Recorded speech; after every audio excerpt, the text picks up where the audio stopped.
اعوذ باللہ من الشیطان الرجیم، بسم اللہ الرحمن الرحیم۔ السلام علیکم سامعین کرام، آج کا ہمارا موضوع ہے تخلیق آدم اور ابلیس۔ ابلیس کی آدم کے ساتھ دعوت اس کی تخلیق کے ساتھ ہی شروع ہو چکی تھی۔ اس کائنات کی تخلیق سے پہلے رب کعبہ کا تخت عرش بری پانی پر ہوا کرتا تھا۔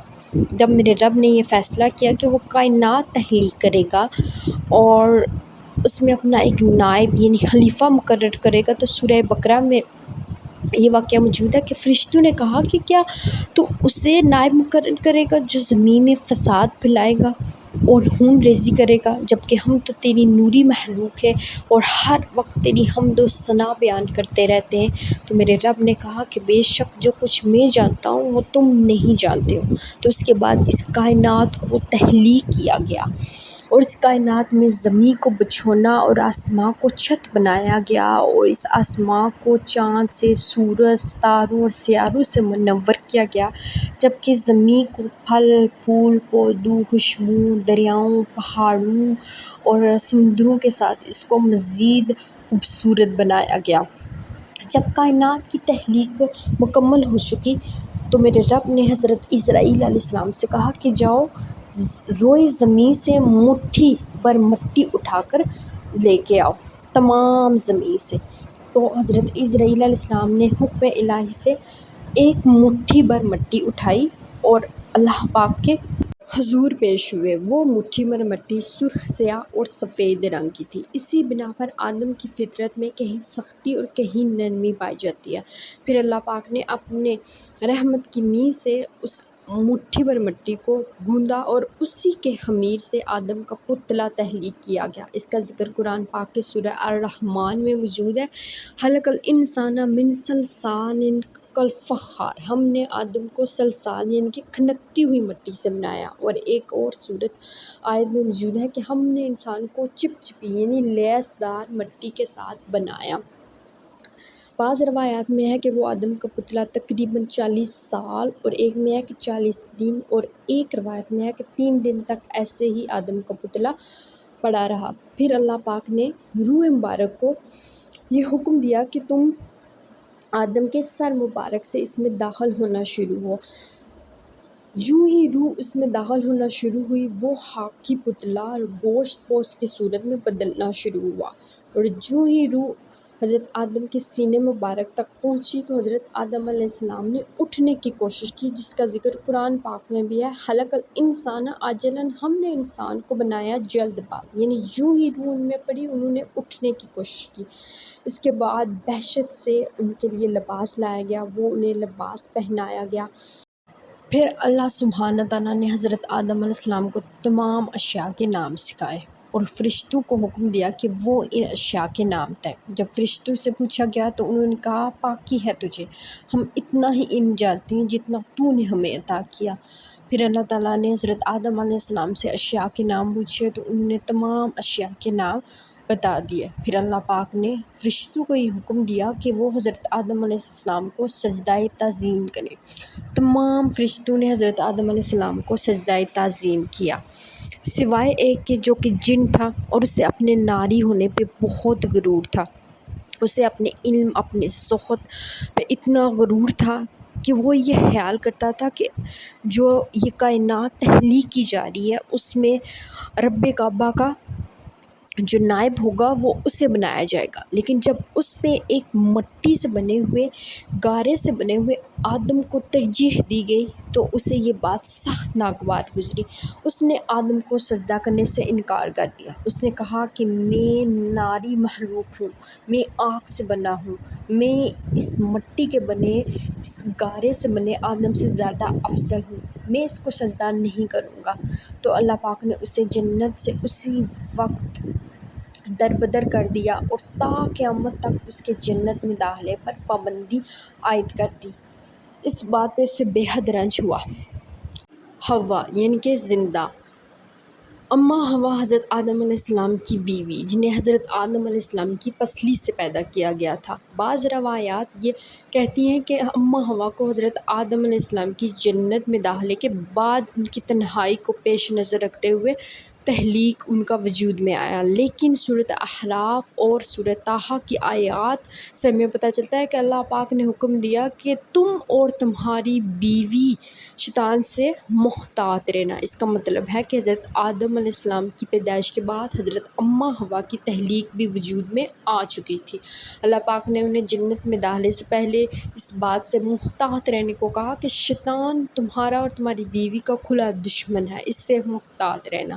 پھر اللہ پاک نے حکم دیا کہ اے آدم، تم اور تمہاری بیوی بہشت میں داخل ہو جاؤ اور جہاں سے چاہو کھاؤ اور پیو، ہاں مگر سوائے ایک درخت کے، نہ اس کے پاس جانا اور نہ ہی اس کا پھل کھانے کی کوشش کرنا۔ حضرت آدم اور اماں حوا بہشت میں داخل ہوتے اور جہاں سے چاہتے کھاتے پیتے اور اپنی زندگی کو بھرپور طریقے سے گزار رہے ہوتے ہیں۔ بہرحال ایک دن شیطان کسی صورت میں ان کے پاس پہنچ جاتا ہے اور ان کے دل میں یہ وسوسہ ڈالتا ہے کہ اس درخت کا پھل کھائیں۔ وہ پھل کھانے سے انکار کرتے ہیں، لیکن وہ انہیں اس بات کا احساس دلاتا ہے کہ وہ ان کا بہت اچھا دوست ہے، بہت خیرخواہ ہے، اور اگر وہ اس درخت کا پھل کھائیں گے تو وہ تا عمر کے لیے حیات انہیں مل جائے گی یا پھر وہ فرشتہ بن جائیں گے۔ بہرحال حضرت آدم علیہ السلام بہک جاتے ہیں اور وہ اس درخت کا پھل کھا لیتے ہیں۔ جیسے ہی وہ اور اماں حوا اس درخت کا پھل کھاتے ہیں تو وہ بے لباس ہو جاتے ہیں اور وہ جنت کے پتوں کے ساتھ اپنے جسم کو ڈھانپنے کی کوشش کرتے ہیں، اور انہیں اس بات کا احساس ہوتا ہے کہ انہوں نے رب کعبہ کے حکم کو نظر انداز کر کے شیطان کے جاسے میں پھنس چکے ہیں۔ وہ اپنی غلطی پہ ندامت اور پشیمانی کا اظہار کرتے ہیں۔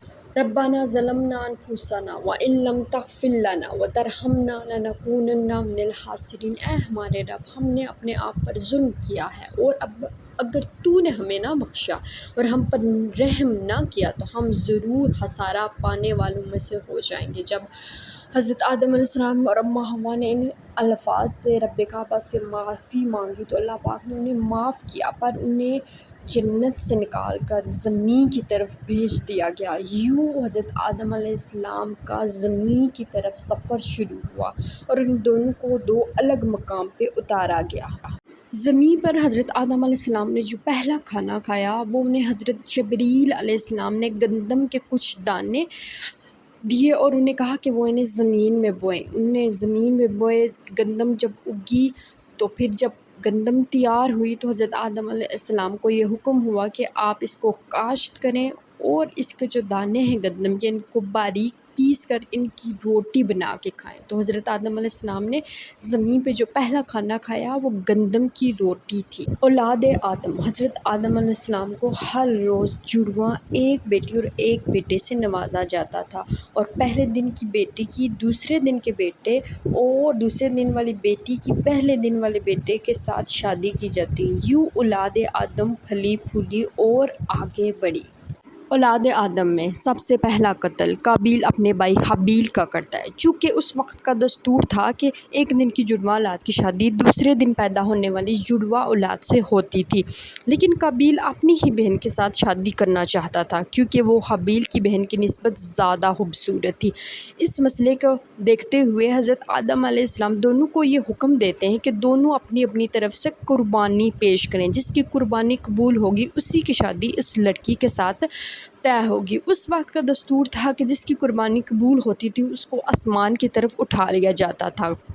حابیل چونکہ بکریاں چراتا تھا تو وہ بکریوں میں سب سے خوبصورت بکری کا بچہ لے کر آتا ہے۔ قابیل کھیتی باڑی کرتا تھا، اس لیے وہ سوکھی گھاس قربانی کے لیے پیش کرتا ہے۔ یوں آسمان سے بجلی چمکتی ہے اور حابیل کی بکری کا بچہ لے کے جاتی ہے۔ قابیل سے یہ بات بالکل بھی برداشت نہیں ہوتی، وہ غم اور غصے سے بھرا ہوتا ہے اور شیطان اس کے دل میں وسوسہ ڈالتا ہے اور وہ حابیل کو اپنے راستے سے مٹانے کے لیے اس کے سر پر بہت بڑا پتھر دے مارتا ہے، جس سے حابیل کی موت واقع ہو جاتی ہے۔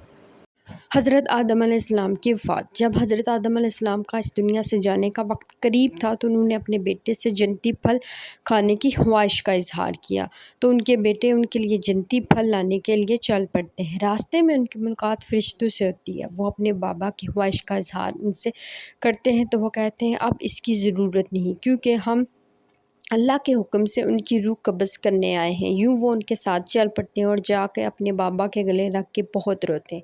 حضرت آدم علیہ السلام اپنے بیٹے سے کہتے ہیں وہ پہلے ہی اپنی عمر سے زیادہ زندگی گزار چکے ہیں، اب انہیں اپنے رب کی طرف پلٹنا ہوگا۔ یوں حضرت آدم علیہ السلام کی روح قبض ہوتی ہے اور حضرت جبریل علیہ السلام انہیں غسل دیتے ہیں اور انہیں کفن پہناتے ہیں۔ یوں حضرت جبریل علیہ السلام حضرت شیش سے کہتے ہیں کہ آج سے آپ لوگوں کا یہی طریقہ کار ہونا چاہیے، اور ساتھ میں اپنے بابا کے نماز جنازہ پڑھانے کا کہتے ہیں۔ حضرت شیش حضرت جبریل سے کہتے ہیں کہ آپ ان کا نماز جنازہ پڑھائیں، لیکن حضرت جبریل کہتے ہیں کہ حضرت شیش علیہ السلام آپ ہی اپنے والد کا نماز جنازہ پڑھائیں۔ یوں حضرت شیش نے نماز جنازہ پڑھا